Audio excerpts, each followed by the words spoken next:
우리가 함께 나눌 말씀은 역대상 14장 1절에서 17절까지 말씀입니다. 이스라엘 왕으로 등극한 다윗에 대한 이야기가 계속됩니다. 오늘 본문을 통하여서 하나님이 인정하시는 삶의 모습이 어떠한지 또 삶의 자세는 어떠한지를 함께 좀 보고자 하는데요. 먼저 1절을 보면은 두루왕 히람이 다윗에게 사신들과 백향목과 석수와 목수를 보내 그의 궁전을 건축하게 하였더라. 다윗이 왕으로 등극한 후 주변 나라에서 그를 인정하기 시작합니다. 두루왕 히람이 사절단을 보내어 궁궐을 지어주고자 하는데요. 이것은 단수적인 외교적 행보가 아니라 다윗의 왕권을 공인하는 역사적인 사건이었습니다.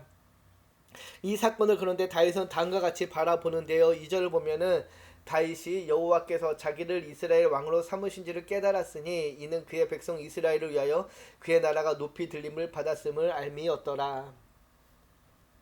다윗은 이 외교적 사건 너머에서 하나님의 함께하심을, 하나님의 손길을 보게 됩니다.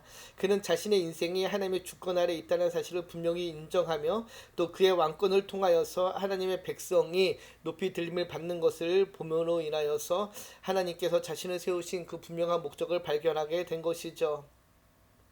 이 자리가 자신을 위한 자리가 아니라 공동체를 성결하고 주신 자리임을 고백하고 있는 것입니다. 그의 삶에서 하나님의 손길을 인정하는 것인데요.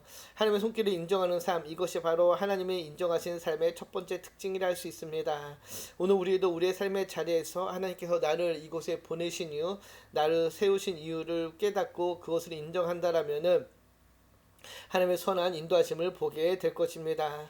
그리고 이어지는 본문 8절에서는 이제 다윗이 예루살렘 통치 초기에 블레셋과의 전투를 그리고 있습니다. 본문 8절에서 16절을 보면은 다윗이 예루살렘 통치 초기 블레셋과의 전투에서 승리하는 이야기로서 하나님의 함께하신가 다윗의 순종의 기록을 전합니다. 8절을 보면은 이렇게 이야기하죠. 다윗이 기름 부음을 받아 온 이스라엘 왕이 되었다함을 블레셋 사람들이 듣고 모든 블레셋 사람들이 다윗을 찾으러 올라오매 다윗이 듣고 대항하러 나갔으나 8절을 보면은 블레셋과의 첫 번째 전쟁의 이유가 무엇인가요? 바로 다윗이 이스라엘 왕이 되었다라는 것입니다. 그것이 첫 번째 전쟁의 기폭제가 되었는데요. 왜 다윗이 왕이 되었다는 소식에 블레셋은 전쟁을 일으켰을까요? 아마도 다윗이 왕이 되기 이전에 블레셋 시글락이 있을 때에는 다윗이 그렇게 자신들에게 위협이 된다고 생각하지 않았던 것입니다. 그런데 이제 그가 자신들의 주적인 이스라엘의 왕이 되자 다윗의 세력이 점점 더 커지는 것을 막고자 전쟁을 일으키게 된 것이죠. 8절을 보면은 온 블레셋 군대가 일어나 다윗을 찾으러 올라왔다라고 전합니다. 모든 블레셋 군대가 일어나 다윗을 찾으러 올라왔다는 것으로 보아 대규모 병사를 동원한 전쟁이었습니다. 아마도 이거는 그래서 다윗이 왕이 된 직후에 맞게 되는 가장 큰 위기였는데요. 이 상황에서 10절을 보면은 다윗은 하나님께 묻습니다. 다윗이 하나님께 물어 이르되 내가 블레셋 사람들을 치러 올라가리이까 주께서 그들을 내 손에 넘기시겠나이까 하니 여호와께서 그에게 이르시되 올라가라 내가 그들을 내 손에 넘기리라 하신지라. 다윗은 먼저 하나님께 묻습니다. 여기서 우리는 중요한 영적 원리를 하나를 발견합니다. 그거는 바로 위기 앞에서 먼저 하나님께 물어야 된다는 것이죠. 다윗은 자신의 병력이나 경험 또 전략보다는 먼저 하나님께 묻습니다. 하나님의 뜻을 구하는데요. 그는 하나님께 겸손하게 물으며 하나님의 허락 없이는 하나님의 도움 없이는 단 한 걸음도 움직이지 않겠다라는 자세를 보입니다. 그는 이 전쟁의 정적 싸움임을 인식했던 것인데요. 그는 그래서 하나님께 먼저 묻고 하나님의 도움을 구하고 있습니다. 이런 다윗의 물음에 하나님께서 응답하신대요. 11절을 보면 이렇게 이야기합니다. 이에 무리가 바알브라심을 올라갔더니 다윗이 거기서 그들을 치고 다윗이 이르되 하나님이 물을 쪼갠같이 내 손으로 내 대적을 흩으셨다 하므로 그곳 이름을 바알브라심이라 부르니라. 그는 자신이 싸워 이겼다라고 하지 않습니다. 하나님이 물을 쪼갠같이 내 손으로 내 대적을 흩으셨다라고 고백을 하죠. 하나님이 인정하시는 삶은 하나님 옆에 묻는 삶입니다. 그리고 하나님의 도우심을 구하는 삶이며 그 삶 가운데 하나님의 역사하심을 보게 되는 것이죠. 우리는 때때로 위기 앞에서 너무 성급하게 행동하거나 하나님께 묻지 않고 내 경험과 내 지혜를 앞세울 때가 있습니다. 그러나 하나님이 기뻐하시는 사람은 자주 하나님께 묻는 사람입니다. 하나님께 묻고 하나님의 뜻을 구하는 삶이 하나님이 인정하시는 삶의 모습이라 할 수 있습니다. 이렇게 하나님의 도우심으로 블레셋과의 전쟁에서 승리한 이후 13절 14절을 보면은 또 다른 전쟁의 이야기가 기록됩니다.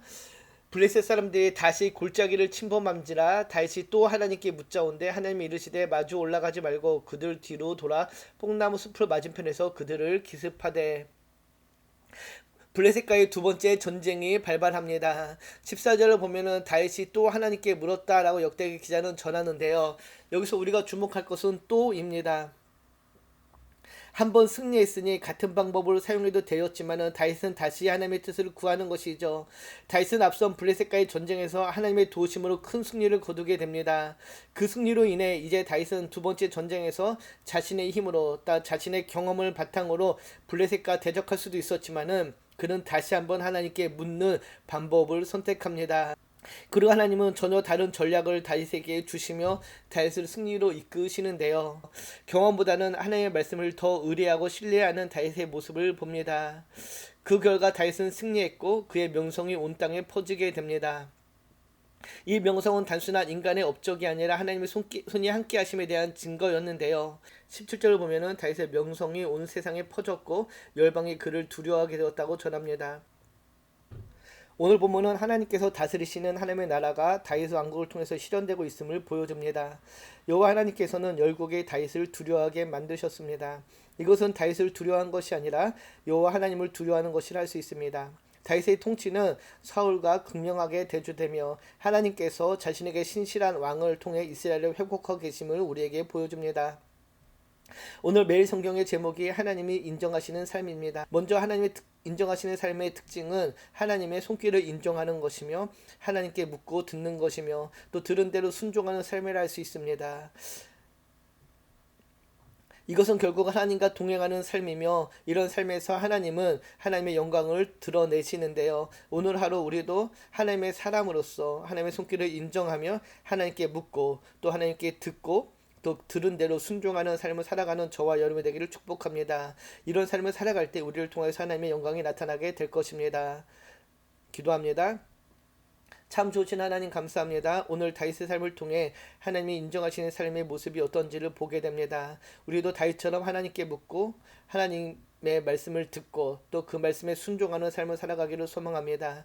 우리의 삶의 모든 자리에서 하나님 손길을 인정하며 주의 뜻대로 살아가기를 소망하며 우리를 원하신 예수님의 이름으로 감사하며 기도드립니다. 아멘.